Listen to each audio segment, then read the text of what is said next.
first moved to Black Pine, I thought I'd escaped noise. Not the sound of traffic, the noise of people. Black Pine had one grocery store, one gas station, and a radio tower that blinked red over the trees like it was breathing. The kind of town where everyone waves but nobody asks questions they don't want answers to. The kind of town where secrets don't disappear, they settle. I worked nights at KBLK 98.7 FM.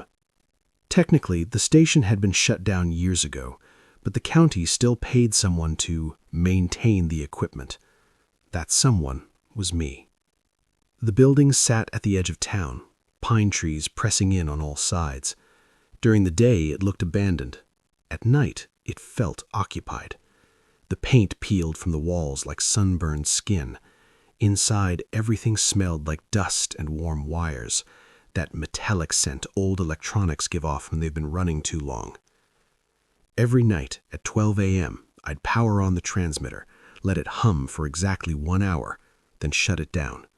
No programming, no music, just dead air. That's what I was told to do. They said it was for emergency continuity, some old federal requirement. Keep the signal viable, keep the tower awake. Looking back, I think they were keeping something else awake. The first 2 weeks were silent, oppressively silent. I'd sit there listening to nothing, staring at the blinking meters, sometimes convinced I heard whispers buried inside the static, but when I'd adjust the gain, there'd be nothing. On my third week, at exactly 12:17 a.m., the silence broke. A voice cut through the headphones. Not loud, just close. If you can hear this, don't answer. Every muscle in my body locked. My hand hovered over the console like I'd been caught doing something wrong. The mic in front of me was off. The phone lines were dark. No incoming calls, no external feeds. This isn't a broadcast, the voice continued. Calm, almost clinical. It's a leak. I checked every input channel.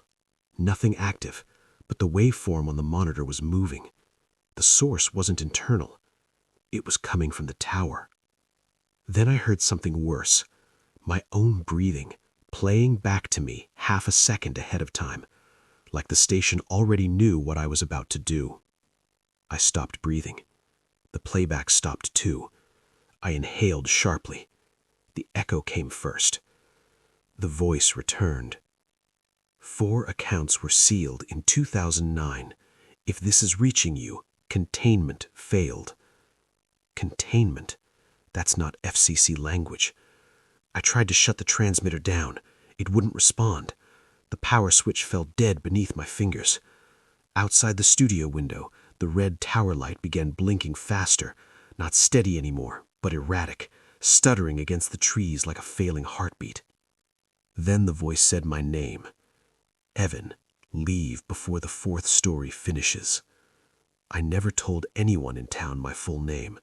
Not the landlord, not the grocery clerk, not the county supervisor. The audio cut out. The console reset. Dead air again. But the silence didn't feel empty anymore. It felt occupied. The next morning, I confronted the county supervisor. He looked tired when I mentioned the voice. Phantom bleed, he said. Atmospheric interference. He didn't meet my eyes. I asked if the station had ever aired anything before it shut down in 2009. He paused, then said, "Don't go looking through the archives." That's the thing about small towns. When someone tells you not to look at something, it means everyone already has. The basement archive room was colder than the rest of the building. One hanging bulb, metal shelves, old emergency broadcast binders, and a locked cabinet labeled Emergency Broadcast Tests. The lock wasn't hard to break. Inside were 4 cassette tapes, each labeled Public Release Denied. They weren't dusty. They were clean, recently handled. Tape 1 was dated October 2009, the same week the station ceased operations. I pressed play. It wasn't narration, It was a 911 dispatch call routed through Black Pine's old relay system. Location, Pine Hollow Road. I knew that road. 2-lane asphalt cutting through thick woods. No streetlights, no cell service. Just trees pressing close enough to swallow headlights. The call began with a woman whispering, "There's something standing outside our barn." The dispatcher asked for a description. Long pause.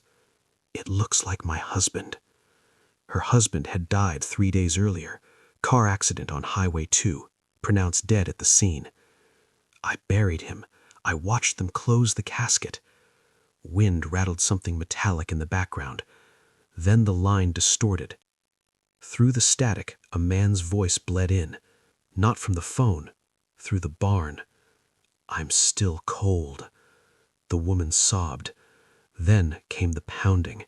Slow, heavy, not frantic, intentional. The tape ended before deputies arrived. Attached was a typed report. Responding officers reported no barn, no residence, no caller. Pine Hollow Road has no properties registered at mile marker 12. That wasn't true. I'd passed that farmhouse dozens of times. White paint, rusted silo, crooked mailbox. After my shift, I drove out there. The farmhouse was there.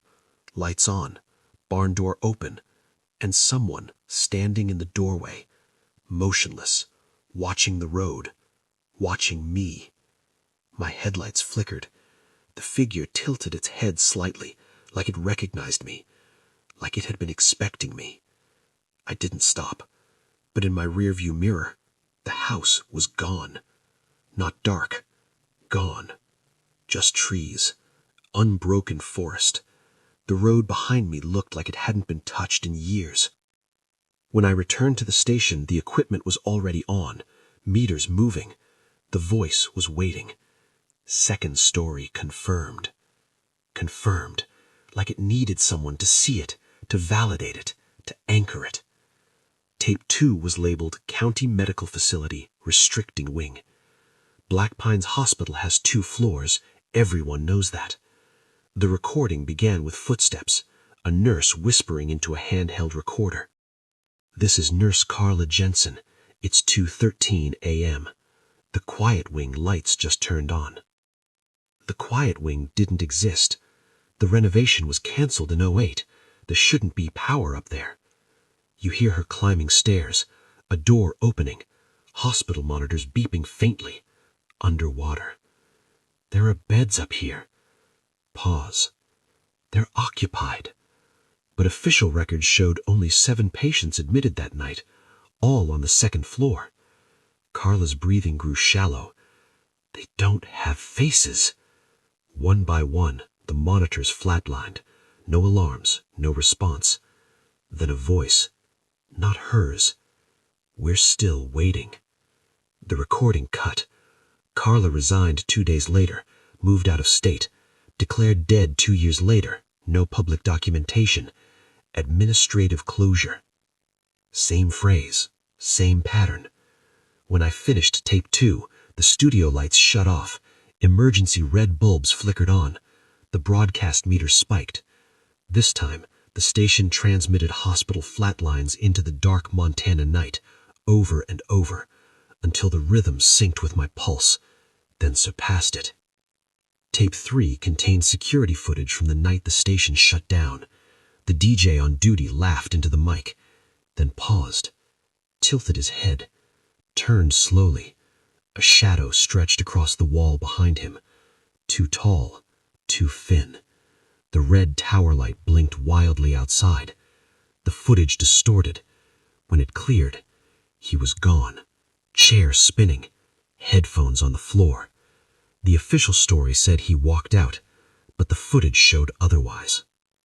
Tape 4 wasn't blank. It was recording in real time. Me, breathing, listening, from above. "There were never 4 separate incidents," the voice said. The console screen switched to the security feed, overhead angle. I was alone in the studio, except I wasn't. A tall, featureless shape stood directly behind me, watching me listen. "The 4 accounts are bleed-through points," the voice said. The figure leaned closer. "To enter, we require witnesses." I ripped the headphones off, spun around. Nothing. But the studio door was open. I always lock it. The hallway stretched impossibly long, doors repeating, Studio 1, Studio 1, Studio 1. I ran outside. The radio tower was gone. In its place, a hospital. 3 stories tall, windows glowing. The sign read, Pine Hollow Medical Facility. Inside, rows of beds filled endless corridors. Faceless patients turned their heads towards me in unison, and on every bedside monitor, KBLK 98.7 FM, broadcasting, my voice, telling this story.